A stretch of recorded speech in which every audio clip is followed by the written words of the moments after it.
Сүңгілі әдіспен жуу. Ең алдымен науқасқа ем-шара барысы мен мақсатын түсіндіріп, науқастан келісімін аламыз. Науқасқа және өзімізге пленкалы алжапқыштар кигіземіз.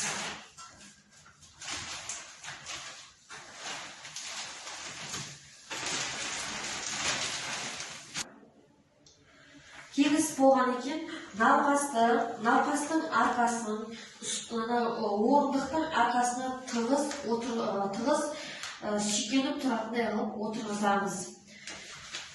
Науқастың қолын орындықтың артына әкеліп, жаймамен немесе орамалмен байлаймыз.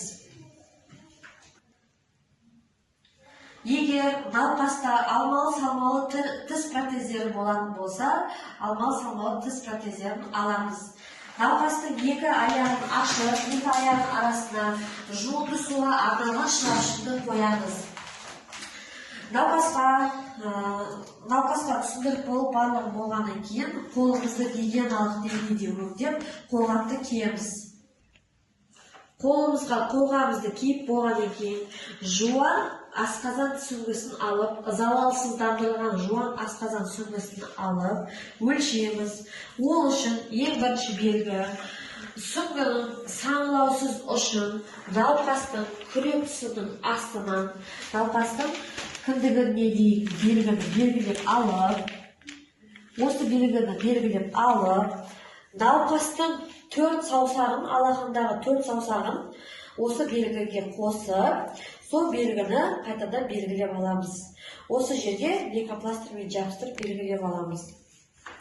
Сүңгіні саңылаусыз ұшын жылы суға малып, науқасқа түсіндіріп айтамыз.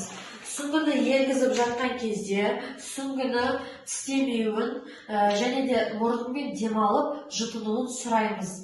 Алғашқы 10 сантиметрін ұстап, науқастың тіл бетіне қойып, жаймен деп сүңгіні ішке қарай енгіземіз. Жұтынуын сұрап, белгіге дейін ішке қарай енгізуін сұраймыз.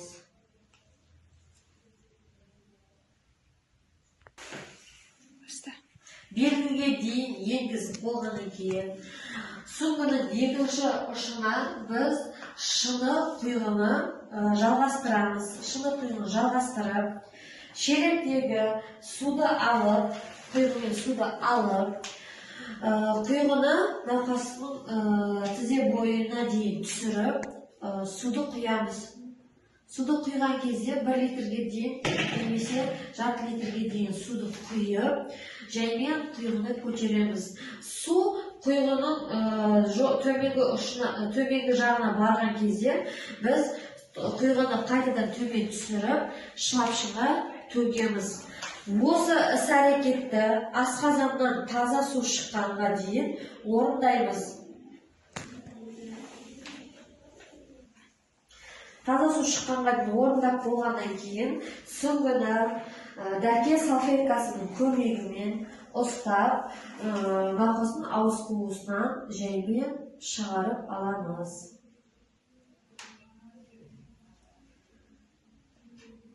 Бір реттік залалсыздандырылған жуан асқазан сүңгісін қолданып болғаннан кейін біз Б класына тастаймыз.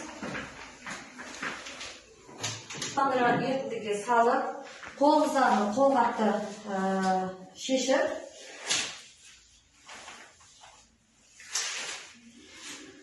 Б класына